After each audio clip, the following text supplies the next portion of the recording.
What's up everybody, NFX here with another tutorial. In this tutorial I'm going to talk about doing a Timbo style beat. I hope to make it a series called the Beat Recipe Series, where I basically give you different recipes that you can follow. Now in this particular beat recipe we're going to go for that Timbo club, ethnic club sound. And in order to do any recipe, you need to have some basic ingredients for that recipe. So we're going to talk about the ingredients that are in this particular recipe. The thing about Timbo style beats that I noticed the most right away is that number one, the tempos are a little bit slower. So what we're going to do is we're going to do about an 86 tempo. Number two, there's usually some lower kick drums playing a pretty simple pattern, but also with just a flavor of syncopation.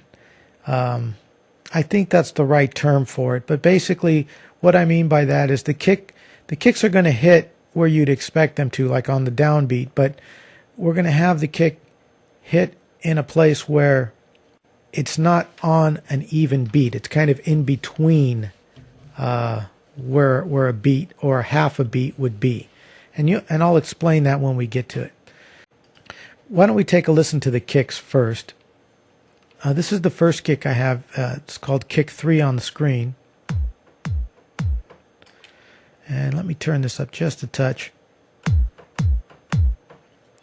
So that's kind of it sounds like it's actually like a mix between somewhat of an electronic kick and a acoustic kick, but you know, it's lower as far as kicks go. Kick 10 again has a real low thump to it. And together I'm going to use those two kicks to come up with the kick pattern. The snare drums that I'm using, you can hear it's just a quick, it almost sounds like a whip. And that's snare 32. And then snare 206 also has a quick sound to it. You know, it hits and it's done. It hits and it's done. It's not a ringing or it doesn't hang on. And those two kicks, those two snares are going to also work together in a very simple way that I'm going to show you. Now, with regards to the ethnic sounding part of a Timbo track, oftentimes he'll take a loop like a flute from an Indian song, and by Indian I mean like India, from India, not like a Native American Indian song, but he'll take a loop that has, you know, this really crazy flute in it or something, and he'll use that, incorporate that. And I couldn't really find anything like that in my own library, but what I could find was some drums that have a really ethnic flavor, and it's basically a tabla loop, and I chopped it so it would fit into this particular song, and I want you to hear what that sounds like. So this is where we're going to get our ethnic flavoring from.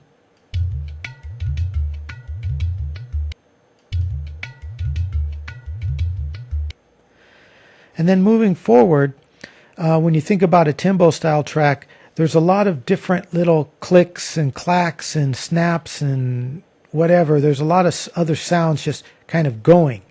Timbaland tracks tend to be really busy sounding tracks. And they're busy when you hear the whole thing together. But when you listen in for each individual piece, no individual piece is really that busy. And I'm going to show you how we sequence that in a second. But I want to show you basically how the variety of percussion sounds I'm going to throw into this mix. We have this percussion, which I'm not sure what it is, but it's kind of interesting. We have this percussion, which sounds like 3 or 4 people trying to snap, but they're not getting it right on the same beat. And there's a lot of reverb in that. The next percussion sound we have It's a click type of sound. It's got some reverb on it. The next percussion is very similar to the previous one. As a matter of fact, the previous one could have been built with this particular sound. I didn't make these sounds, so I couldn't tell you for sure, but it's very similar. The only difference is it doesn't have as much reverb, and it's slightly different. And I picked these two for that reason, because they are so similar. And then I'm going to talk about why I did that in a second as well. Finally, I wanted to throw some metallic sounds in it. So we have this sound, which is metallic sounding, and then we have this kind of cheap, I don't know, cymbal or something. Doesn't sound like much by itself. So with those sounds that we've talked about, that's going to pretty much be our basic drum beat that's going to be going. And we're going to do a simple kick, simple snare. We're going to have the ethnic loop going on, and we're going to have this percussion kind of playing around within that and giving us a nice, interesting mix. But that's good for the drums. The next thing we want to do is add some sounds. Now, Timbo uses a lot of synth sounds in his music, so I'm going to use a lot of synth sounds in doing this beat recipe. And for that, I'm using all albino 2 patches. And all of these patches are presets that I have from somewhere. None of these, I'm not really a synth programmer, so what you're hearing are presets. Please don't ask me, what they are in emails, because I have so many albino presets from, different places that I wouldn't know. I wouldn't know from memory. I'd have to load the project and tell you every single preset. So let's just continue and let's take a listen to the presets. Now, the one thing I'll tell you about the presets that is important is that each one has kind of its own little flavor to it. And what I mean by that is, for example, I wanted to play within this a very stabby, percussive musical part. So I chose a sound that has a quick attack and a quick release. And you can also hear it's got that distortion, which gives it a kind of a sense of urgency. And it makes it sound almost like an alarm going off, I don't know. At least that's the way I picture it in my head. So, but that's what I wanted, that kind of a sound. And that's going to kind of be our upper register, meaning our higher end sound in the frequency. On the lower end, for the bass line, I also wanted a distorted sound, but I wanted one that was a little bit different than our high end sound. And so I chose this one. And you can hear it's got a distortion to it. It's kind of a growling sound, and I think that'll go well on the lower end. Now in the middle of the frequency, I wanted to do something kind of spacey, because if I did another distorted sound, the distortion, I don't know what you'd call it, but like the higher frequency and the lower frequency already have distorted sounds in them, and it would kind of just clash with that middle. So I wanted the middle to be a little bit cleaner, but I did want it to have kind of a spacey sound to it, because I want it to sound like you're going to a different dimension or a different place. And that's part of a Timbaland track appeal, is that it takes you somewhere different. It doesn't sound like your standard sampled MPC with the swing beat. It doesn't sound like a Dre beat. It doesn't sound like a Pharrell beat. It really takes you to an exotic place. So for that, I wanted to use this kind of spacier sound.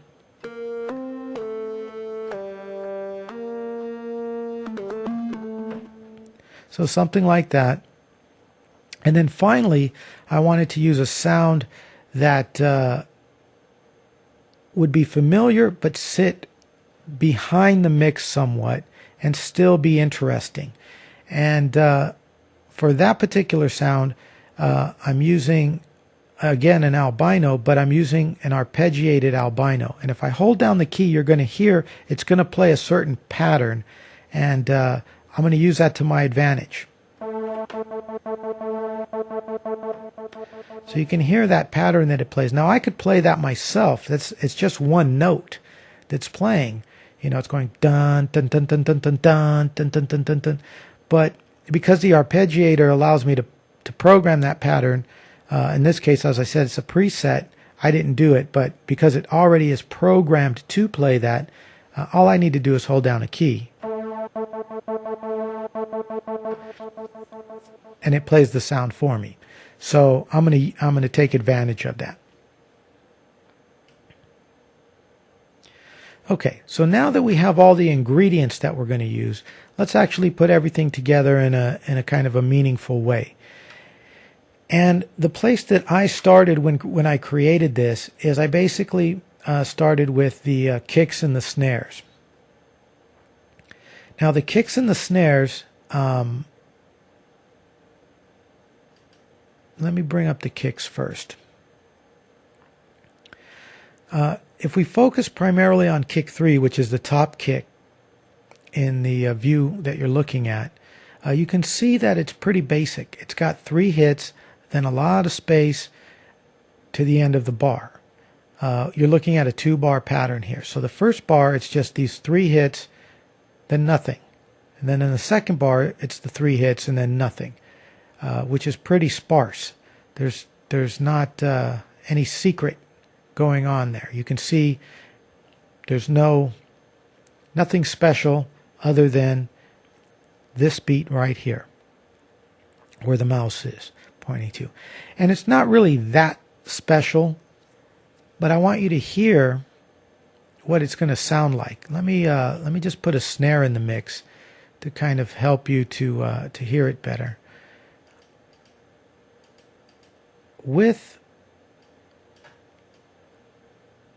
Here we go. So I'm going to mute out the second kick because I don't want it to confuse you when I'm explaining this. Without this hit, let's just hear what the pattern would sound like.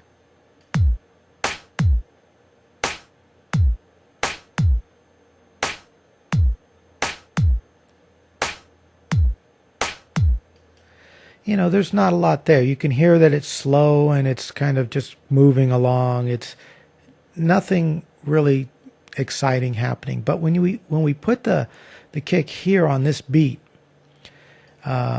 you'll notice it's one step before the snares.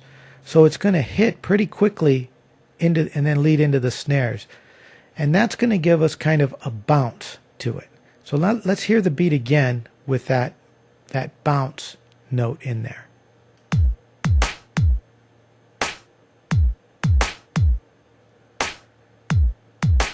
And I'll take them out.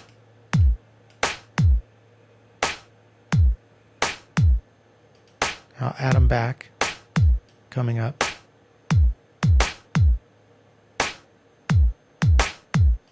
So that gives us that bounce. It's doom, doom, doom.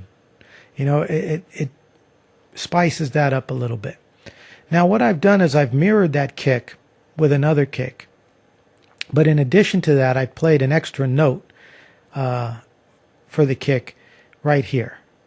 And that's just going to kind of keep things moving. Let's take a listen.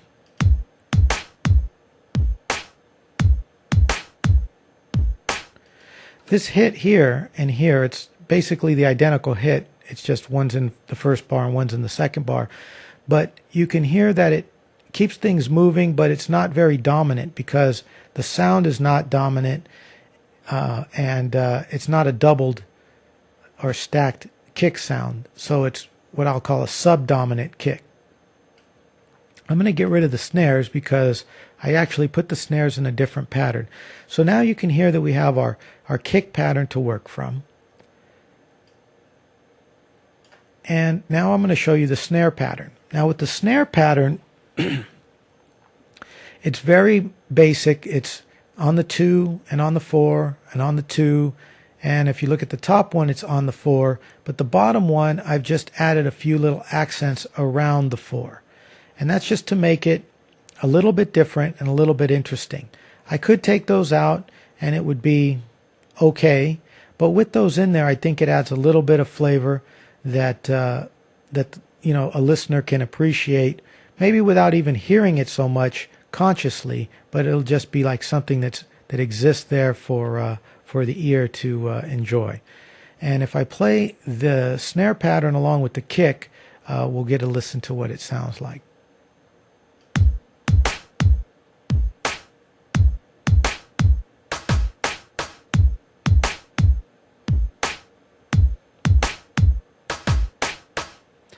Okay, and then again, what I've done with stacking these particular snares is I've only used one as my accent, and that way it's not as dominant as when they're stacked, but it still gives you a nice flavor. So moving forward, what I want to show you is the one of the secret ingredients, I guess, although it's not really a secret anymore, or maybe it never was, but this is the ethnic flavor. Now, Timbo uses, flutes or maybe some, I don't know, just some exotic samples from maybe an Indian song or whatever. But I didn't really have any flute samples or Indian samples to work with.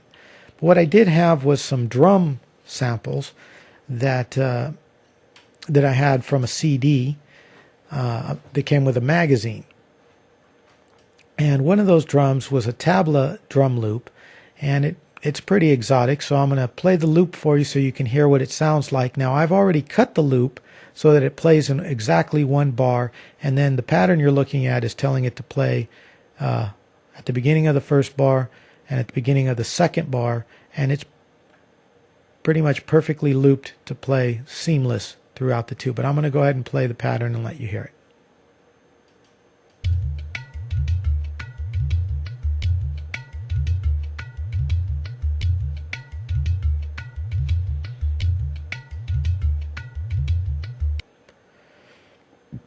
So there's our exotic flavoring, the tabla, and you can use a drum loop if you have a cool Indian flute or something to throw in there. By all means, give it a shot. Okay, so now that we have the kicks, the snares, and the tabla, the last part of the drums or the percussion that we want to do is all the little flavored drums that I let you listen to earlier. I'm going to bring up that pattern now, and you can see on the screen that there's quite a few hits going on, but if you focus on each line, you're going to notice that they don't really seem very busy. I mean, if we look at, for example, just the first line out of, what is this, like 32 steps, we're using 5 different steps in there. If I play just that first line, just this first line is going to play, you'll hear it's not that interesting of a pattern.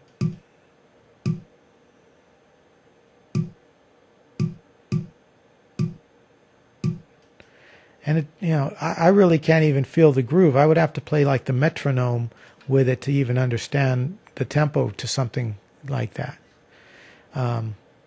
But with that said, that's how we're going to build this beat, though. You'll see it's going to all fit together and work nice. Now on the second line, which was the snappy, the group snap, I'm only playing that here towards the end of the second bar, and the reason is that I just wanted it to change that particular beat. That's all I wanted it for. You may not even hear it in the mix, but if someone was listening to the song someday, they might hear that and go, "Whoa, that's a pretty cool sound over there." I don't know, whatever.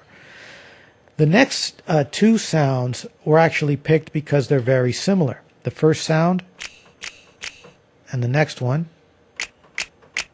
And it sounds like the first one is variation of the second one, where it has some reverb added and maybe some other EQ or some other effect. It's slightly different, but I wanted these two sounds to work together. And if you'll notice the way they're playing, they never play at the same moment, and they almost alternate. It goes this one, then this, then this, then this again, then this one. You can see it kind of goes up and down throughout these two, with the exception at the end I just kind of spaced this last one out a bit, and I didn't feel it necessary to put much more. But I'm going to play these two together, and you're going to hear how they kind of play off one another.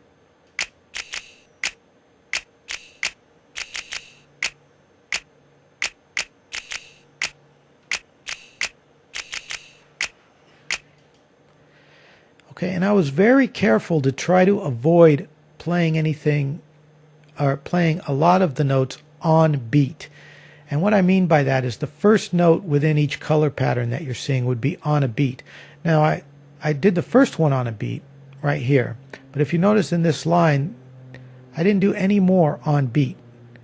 And that's what I meant by syncopation, is kind of these are not on beat. This one is on a middle beat, but none of them are right on the beginning of the beat. If we look at the top row, again, none of them are on the beat except for this one. So within this part, it's rather syncopated without, just being a straight 4 on the floor feel. They're kind of different. Moving on to the next two, these two sounds here, they were the metallic sounds. This one and this one. And with these ones, I did actually put the first metallic sound on a beat. It's on the 3 beat in both the first and second bar. And then what I did with the second sound, the cymbal sound, is I played it a few steps afterwards, but not on beat. So you can see the beat would be here, where I'm toggling that off and on. And I played just before it and after it. And then going into the second bar, I just played it once. I just basically replicated this hit in the second bar there, and then I left out the other one. And if we listen to this, the way these two play together, again, they don't hit at the same time because they're meant to be heard of as like being played together. Let's take a listen.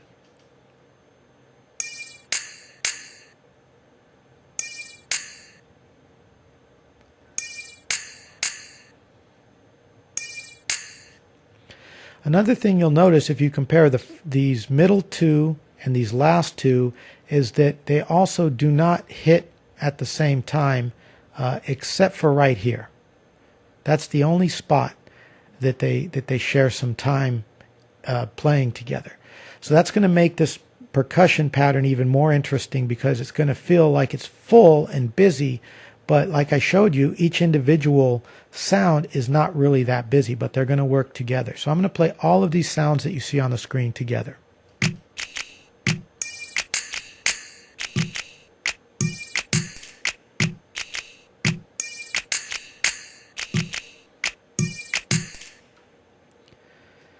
So there we have basically our drums are completely done. And just to demonstrate what it's going to sound like, I want to play them all 4 of those parts together: the kicks, the snares, the tabla loop, and this percussion section.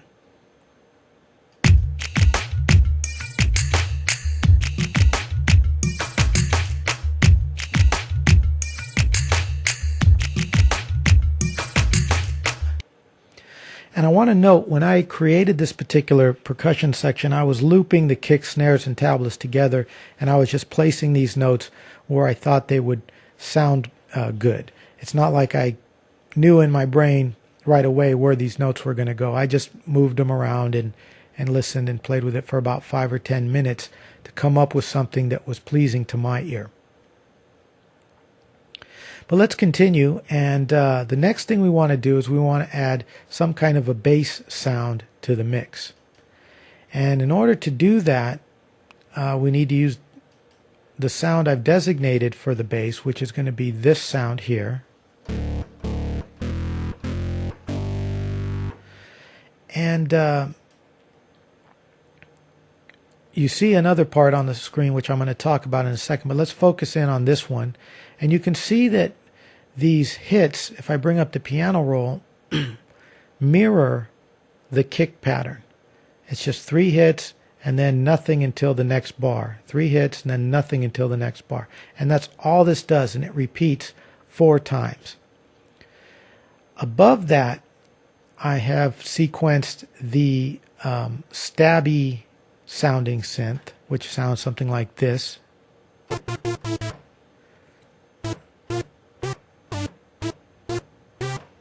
Okay, it's distorted, it's quick attack, quick release again. And what I've done is I've played it in a specific rhythm. And by that what I mean is you can see there's 4 quick hits and then a longer hit. So it's something like, or something like that. But it's just 4 hits and then a longer, a sustained hit for a little bit longer. But that same pattern repeats, even though I'm going to be playing different notes. So you see 4 quicks and a hold, 4 quicks and a hold, 4 quicks and a hold.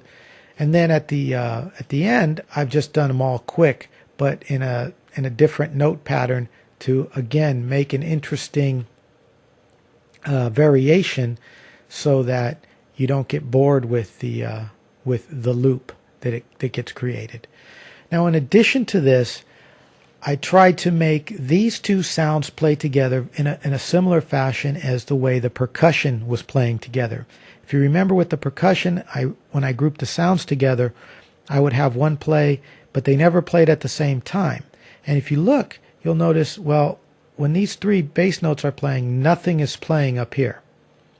So it's like this first part is making room for the bass, then the bass steps out of the picture for the second half of the bar while the stabs play. Then the bass comes in, then the stabs, then the bass, then the stabs, then the bass, then the stabs. So they're never playing at the same time. And again, that's kind of an interplay that gives it a busier feel. Even though we're at a lower tempo, you're going to hear that it's going to sound kind of busy. So I'm going to go ahead and just play the pattern together so you can get a feel for what it's going to sound like.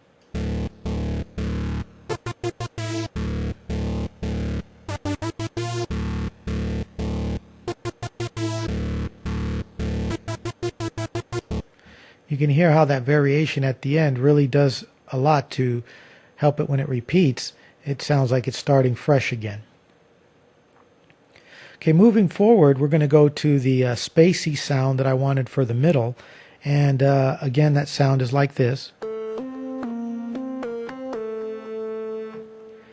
And if we go look at the pattern, you'll see it's kind of busy, but it's also done in a rhythmic way. In other words, what I'm saying is we have a note here that's held for, if we look at these blocks, for lack of a better term right now, just so you can understand, if we look at these blocks, I'm holding this note for 2 blocks, then there's this higher note, this D, for 1 block, and then it goes back to the original note before for 1 block. So if we look at the pattern here, it's 2, 1, 1. And again, in the second section, it's 2, 1, 1. In the next section, it's 2, 1, 1. In the next section, it's 2, 1, 1. So again, I'm using a rhythmic element to play this. And it's a repeating rhythmic element, but the note is changing. So that's what's going to keep our interest there. And if I play this, you'll hear it.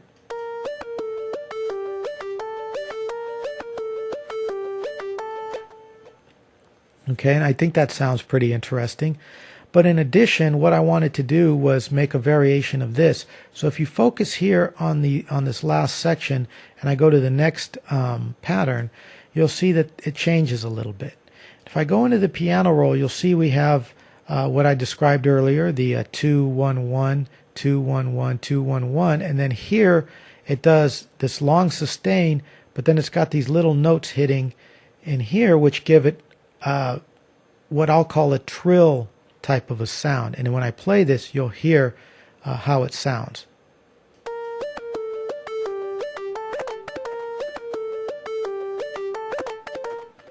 So it kind of has that, that trill rhythm to it, which again adds a little bit of different flavor. And that's going to happen at the end of the 4th bar when we get our full pattern going, our full arrangement going.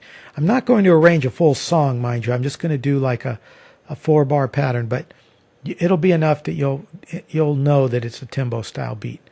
And finally, our last ingredient. This is the arpeggiated pad, sawtooth, square, sine wave. I don't know what the hell it is, but it's definitely arpeggiated. This is the one where when I hold it down, it plays that rhythm. So what I'm doing here, let me shrink this, is I'm playing that, I'm holding that down, and then right at the end I'm just changing up the notes to, again, provide a variation that would allow it to lead back and loop and sound more interesting. So let's just hear what this particular pattern is going to sound like.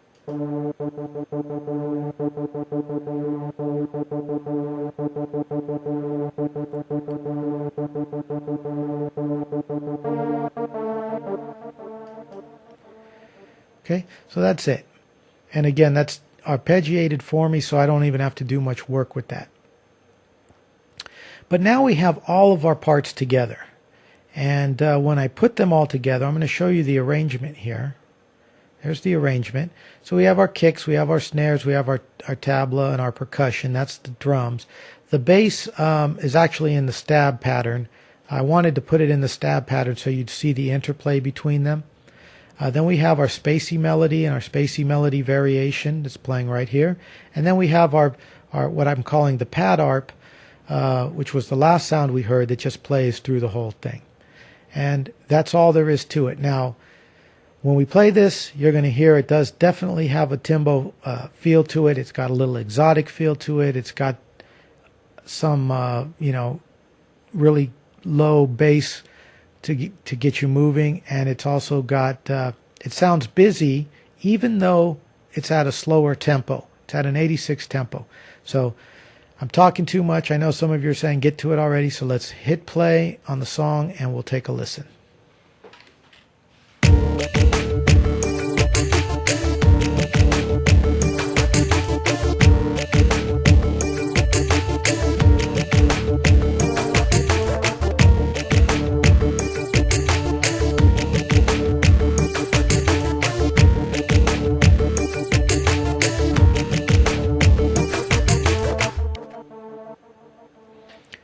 So there you go. Beat recipe, Timbo style.